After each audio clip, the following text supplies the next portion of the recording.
La communauté de communes de TDM, donc Thiers, Dore et Montagne, se situe à l'est du département du Puy-de-Dôme. Elle compte aujourd'hui environ 40 000 habitants qui sont répartis sur une trentaine de communes.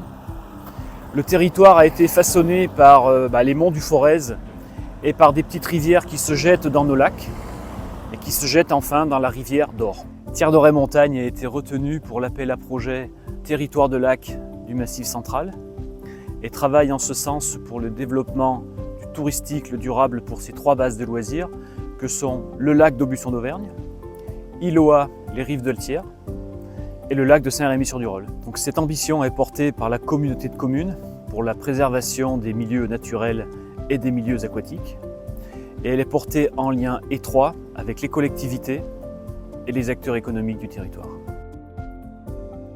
Ces trois bases de loisirs ont été aménagées entre les années 60 et 1980 dans le cadre d'une politique nationale et locale de valorisation du sport, du plein air, des loisirs.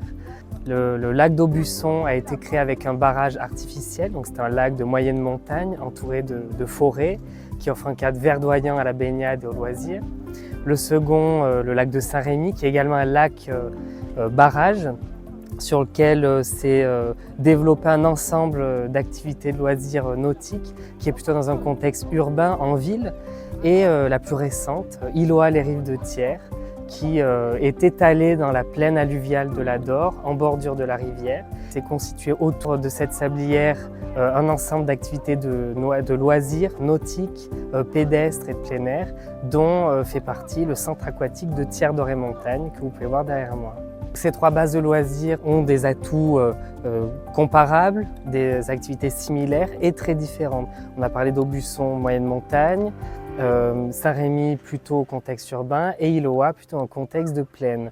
Elles sont complémentaires par rapport à une offre touristique et une activité de loisirs et de plein air importante sur le territoire et s'orientent progressivement vers un tourisme durable, concilier attractivité touristique et tourisme durable, un tourisme vert, notamment avec le travail qu'a effectué la communauté de communes avec ses partenaires quant à la labellisation Pavillon Bleu, qui garantit un environnement de qualité, que ce soit sur la qualité de l'eau, mais également le traitement des déchets ou encore l'environnement en règle générale autour de ces sites nautiques.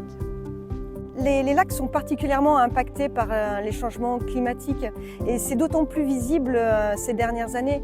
On a une augmentation des températures estivales qui, par mécanique, génère une augmentation de la température de l'eau. On a aussi des affluents qui sont moins propices à permettre une alimentation en eau des lacs et ça favorise le développement notamment des cyanobactéries de manière périodique. Donc les collectivités doivent agir en conscience de ces changements et apporter des solutions et développer notamment une stratégie qui soit forte, qui soit adaptée aux changements et surtout aux impacts que ça aura sur nos milieux. Un travail partagé associant les acteurs locaux de manière très large a débuté pour sensibiliser chacun sur les différentes problématiques, recueillir leur avis et trouver des solutions communes pour maintenir l'attrait de ces sites. 6 ambitions ont été retenues pour développer une stratégie touristique. Diversifier l'offre touristique en toute saison, associer les acteurs économiques locaux, garantir la qualité de l'eau dans une logique de bassin versant, faire des lacs des lieux de rafraîchissement et de lien social, préserver la biodiversité et les paysages, améliorer l'accessibilité en privilégiant les modes de transport d'eau. La communauté de communes a fait le choix de se faire accompagner par l'agence d'urbanisme Clermont Massif Central qui a développé une méthodologie de travail. De nombreux partenaires y sont associés. Le parc naturel régional Livradois-Forez, mais aussi les représentants des associations locales et les acteurs touristiques. Leur implication dans le projet permet de croiser différents points de vue et usages. Plusieurs rencontres entre tous les acteurs ont eu lieu entre 2023 et 2024 pour échanger collectivement sur l'avenir des lacs et du tourisme. Des enquêtes et des diagnostics en marchant ont été menés pour étudier le profil de chaque base de loisirs et identifier les axes prioritaires d'une stratégie de développement touristique durable. Un état des lieux de l'offre touristique a également été effectué avec les partenaires installés sur le territoire. Leur implication dans le projet est primordiale, car c'est avec eux que les collectivités pourront faire évoluer l'offre touristique à l'avenir. Les lacs de Thiers, Dore et Montagne ont un rôle essentiel évidemment pour la baignade bien sûr, mais ce sont aussi des lieux de promenade, des lieux de rencontres, des lieux de regroupement familiaux. Ça devient des lieux de vie. Ils ont un rôle social et économique pour la population locale.